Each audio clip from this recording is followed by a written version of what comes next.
That human angle topic on family, marriage, peer pressure, drug and substance abuse, societal issues, women and children, and so much more. Now, it's crucial to approach these subjects with empathy and understanding. These issues often intertwine with societal norms and can lead to tough conversations. It is important to create a safe space for dialogue where individuals can share their experiences without fear or judgment. I am Jumai Manson. Join me every Mondays, Wednesdays, and Fridays on the program Inside Today on Global Television.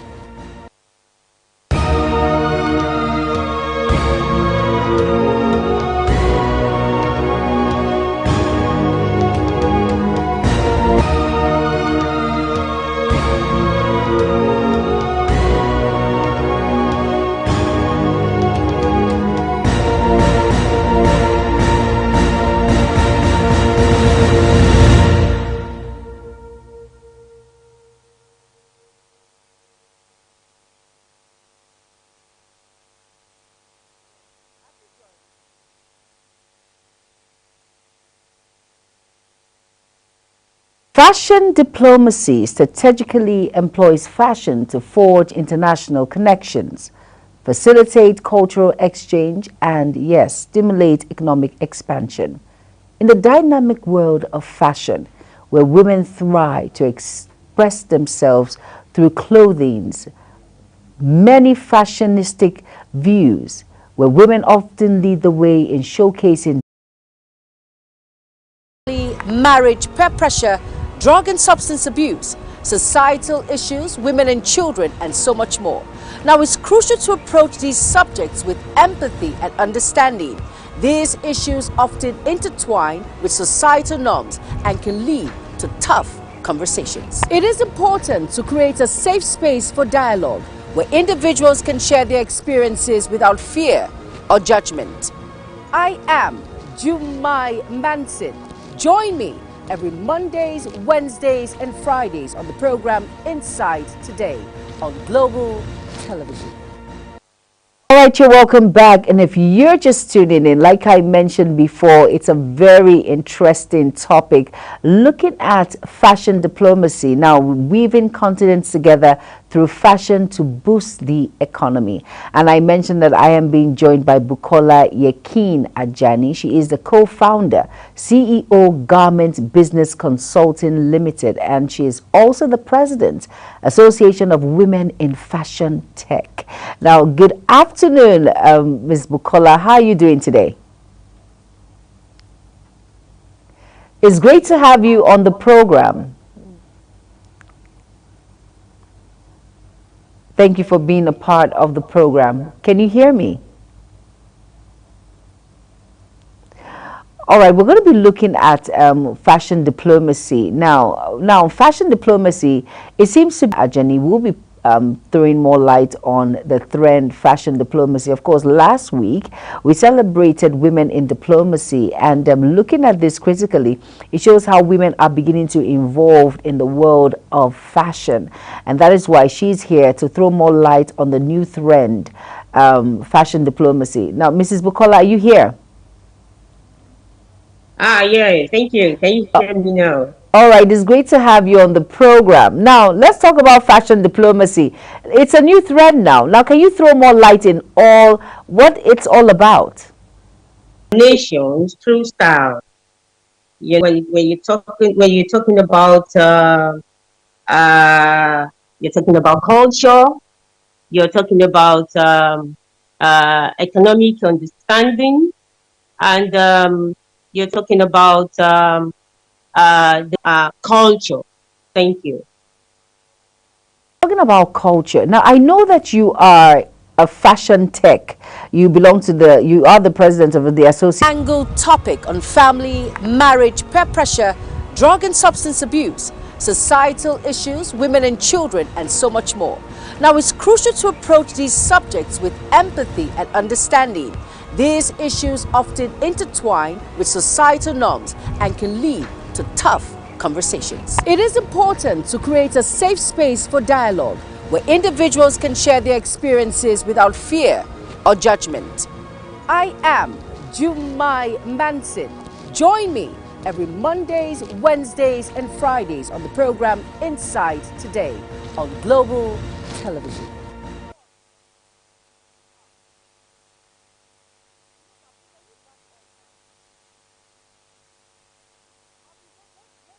That human angle topic on family, marriage, peer pressure, drug and substance abuse, societal issues, women and children, and so much more.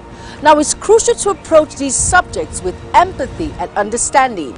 These issues often intertwine with societal norms and can lead to tough conversations. It is important to create a safe space for dialogue where individuals can share their experiences without fear or judgment. I am Jumai Manson. Join me every Mondays, Wednesdays, and Fridays on the program Inside Today on Global Television.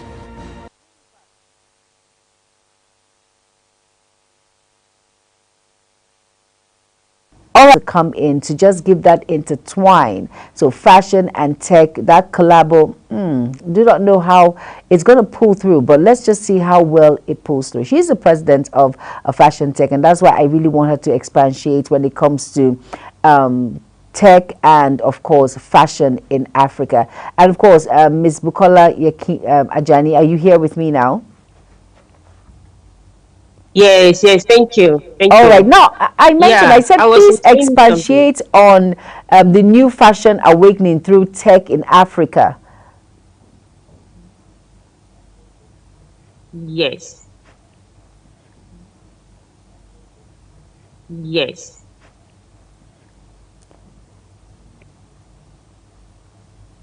Hello, Ms. Bukola, are you there?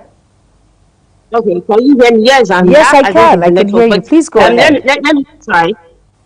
With over 1.3 billion people in Africa, and that number alone speaks volume.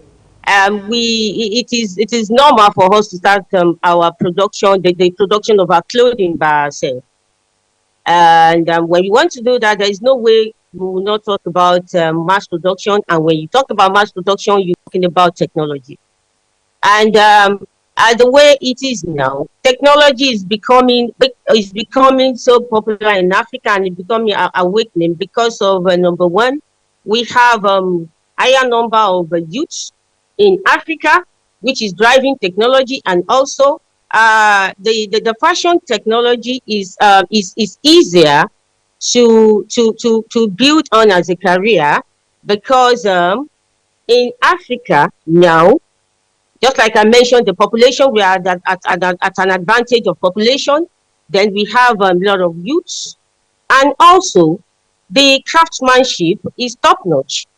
So there is no way we can produce our clothing and produce by ourselves and sell to Africans and wear by Africans. So this is the right time for the awakening, and it's been long overdue. Because from my years of experience, we have been working to achieve that for a very long time, but we thank God now because of the population. It is the youths are now becoming they are being identified with the trends that is going on in Africa, and not only that, we have higher number of African diaspora. That's one alone really help us. Yes, it's part of the things that is making it more popular in Africa. So thank you. African fabrics. Now, it seems to be gaining greater acceptability in the fashion beyond Africa. And I'm wondering, why is that so? Hello? Yes, I said, let's talk about our African fabrics. It seems to be gaining greater acceptability in fashion beyond Africa. You see celebrities in the United States, in London, actually wearing our African fabrics and beyond, of course. Now, why is that so? Well, African fashion generally, there is storytelling behind African fashion, really? And most importantly, behind our fabrics. Okay. Yes. Each fabric represents culture, represents something. And well, each African will want to be identified with their roots. For example, as you know, that Kente is synonymous to Ghana. Yes, it We is. have in Nigeria, we have Dire. Also, we have Ankara, synonymous to African. We have, different African with some different fabrics. So apart from the storytelling, the vibrant colors of our fabrics is always so colorful that there's no way you wouldn't want to be identified with it, because not only that, everybody is going back.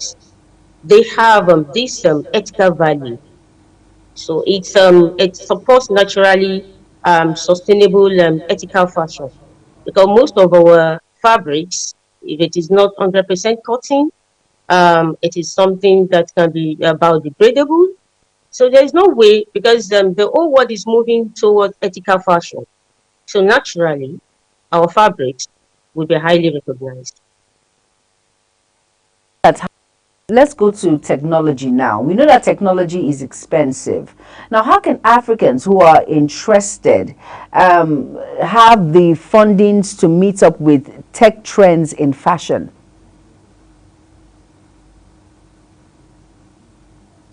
Well, actually, just like I mentioned earlier, you don't need to be tech savvy before you can infuse technology into your brand. You can only be tech enabled. What I mean by that is you can be tech enabled in some of your activities, your processes. You can just infuse some free tech tools, digital tools. Also, you can even use your phone. You understand? Not only that, when you're talking about, we have when you're talking about technology in the fashion industry, you have to talk about technology across the value chain. You're talking about designing. We have some free tech tools that you can use for your designing. And we have, if you're talking about production generally, there are some garment hubs now that where you can partner for workspace, for production, and those hubs, they have some tech tools that can be used there, and you pay little fee. I think we have them across. We have them in Abuja. We have them in Lagos, both government and private. So I don't think you need big money to do that. And also, there are some little grants by federal government, international organizations. So I think you don't need to be to break banks before you can practice fashion technology. Fashion technology and the various fashion Lagos, Enugu, Abuja, Benue, where fashion designers without machines and a place, like you mentioned, can come for a token. So, what do you make of these government and private owned hubs? Do you think they are sustainable? Actually, yes, they are. Yes, they are. Yes. We have a good management and partnership structure in place. But I think that is exactly what some of these orgs are doing. And with little support from government, like incentives, then I think it's very, very sustainable. Yes. Okay. Now, let's talk about the African youths now. How can African youths be mentored into a sustainable fashion business with that global recognition?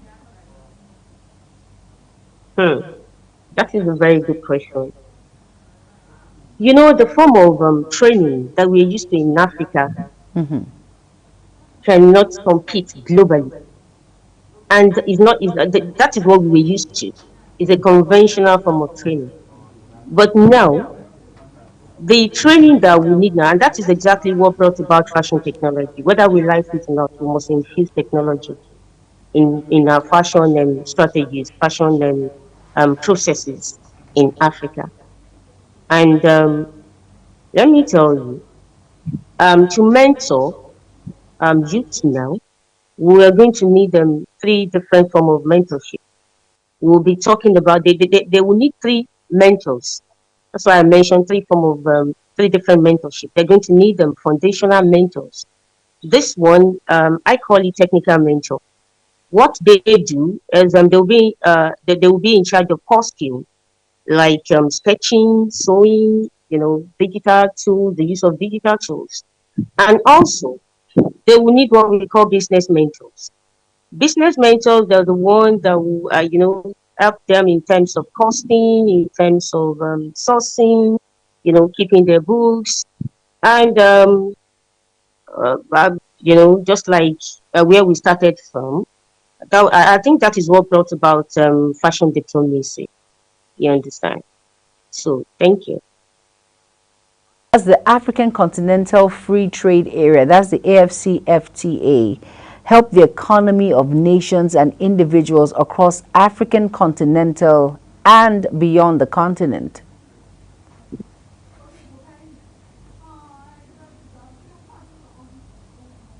Hello? Yes, I said, Hello? talking about now, how has the African Continental Free Trade Area, that is the AFCFTA, helped the fashion industry to boost the economy of nations and individuals across the African continental and beyond the continent? Actually, let me be practical here now. If I don't know about others, I know about our company, about our Yes. factory. When we started in 2018, we started with from West African countries, and we knew what we experienced in terms of bottlenecks, export bottlenecks. But with AFCFTA on ground now, one let me say a kind of singular trade route now. Of Some of the course. bottlenecks like trade barriers, like tariffs, they are not. It's not as if they are not there completely, but they are minimized. They to some variable level compared to before. Our product is in three African countries. We are in Togo, Mali, West Africa. I mean Burkina. Last year, I was in Cameroon and Gabon. If it were to be before you could cross to Cameroon and Gabon, you will see help. But now, with the advent of ASFTE, which make market accessibility easier within Africa. Now, you have been in the industry for decades now. Now, what ways have you, as a woman, in diplomacy when it comes to the fashion world and, of course, tech, giving back to your continent and, of course, your country? That we could not meet up with the demands. That was when I thought of outsourcing some of the products. That I discovered I discovered a lot of challenge, a lot of gaps in the industry in terms of production standards. In fact, it was the first time I knew if I really want to do something in this country, that would be the first thing that I should look into. Upskilling already existing fashion entrepreneurs. I mean, fashion SMEs, and that was when we started Association of Women in Fashion Tech. And actually, we started it to connect fashion entrepreneurs to the market and also to help them leverage on technology for mass production. And then we have been doing that for past 3 years now. During the course of doing all that, we have taken women across Africa, West Africa, for market accessibility. We have taken them to Central Africa for export familiarization tour, and also we have even early this year we took them to Finland, Europe, and not just that, we have our own garment hub where we train women and youth. In the latest and digital fashion training. We have been doing that quite a while now, and Right. we can confidently say that we have over 500 students that has passed through us. Okay. Well, that's giving back, not just giving back, but actually giving back basically because you are a woman. And of course, that is the right thing to do to allow and help other individuals to grow. Thank you so much, Ms. Bukola Yakin.